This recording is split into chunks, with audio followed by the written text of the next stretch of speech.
Another day, another landmark for that man right there, Cristiano Ronaldo, and we have to ask about the whole greatest of all time debate once again. But Shaka, that's not what we're talking about. Let's talk about the landmark that he reached today in Portugal's 1-0 win over Morocco. He is now Europe's all-time leading goal scorer in terms of international goals. There you see he surpassed Ferenc Puskás. I mean, the man from Hungary has an award named after him, but Cristiano Ronaldo might need one as well. 85 goals. And I want to say the sky is the limit for him, but I think it's further than the sky now. Well, I mean, I'm not sure how you get much better than Cristiano Ronaldo at this point. At the stage where everybody expects, and I have to admit, I've sat both here and on the FC sofa and said that Ronaldo is well past his best now. And I'm probably still right in saying that. But Cristiano Ronaldo continues to find a way to get the job done. Comes into this tournament with 3 goals and 3 total goals in World Cups, and now has already surpassed that after 2 games.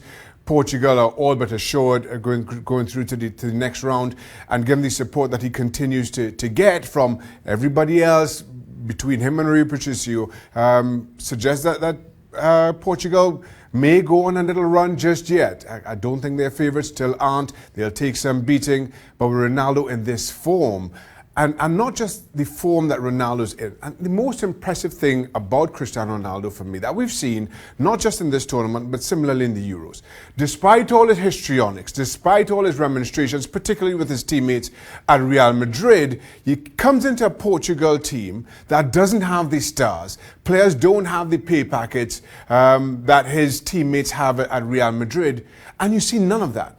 It's a different Ronaldo, a Ronaldo that's more focused on being the leader of this team.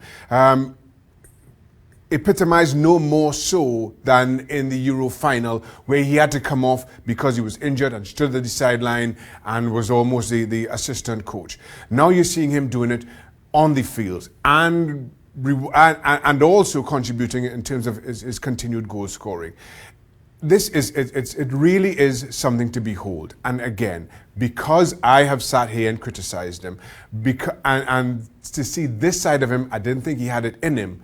But it really is something to witness. Well, let me ask you this then, because we know that those questions are going to be coming in when it comes with the Messi debate, and we don't want to get into this, but how much does this factor into it? Now that you're seeing a different Ronaldo and that persona, that sort of ability to take on that leadership and see it pay off, not just at the Euros, but now and continue to, does that weigh into your debate or your opinion of him? Of him? Of the Messi Ronaldo. Well, of course it does. Of course it does. Because this is something we've said about Messi sitting in a Barcelona shirt.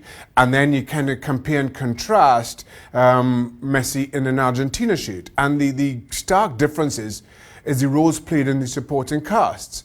In the one hand, you don't get the remonstrations and histrionics from Messi with Barcelona. But then he gets absolutely no support from anybody in an Argentina shirt. Yet still, again, you get the histrionics with Ronaldo, but you do get support from a far less talented Portugal team. So it's a difficult comparison to make in that regard. Fact of the matter is, and if time and Twitter has taught us anything, people who believe Messi is better or believe Messi is the greatest of all time, nothing that happens between now and the end of the tournament is going to change that. People who believe the same of Ronaldo, nothing is going to be changed come August 1st. Exactly. Well, speaking of Twitter, I did tweet that it's okay to love them both, because I do. Absolutely. But apparently it's not. But for now, we do love what we are seeing from that man right there, Cristiano Ronaldo.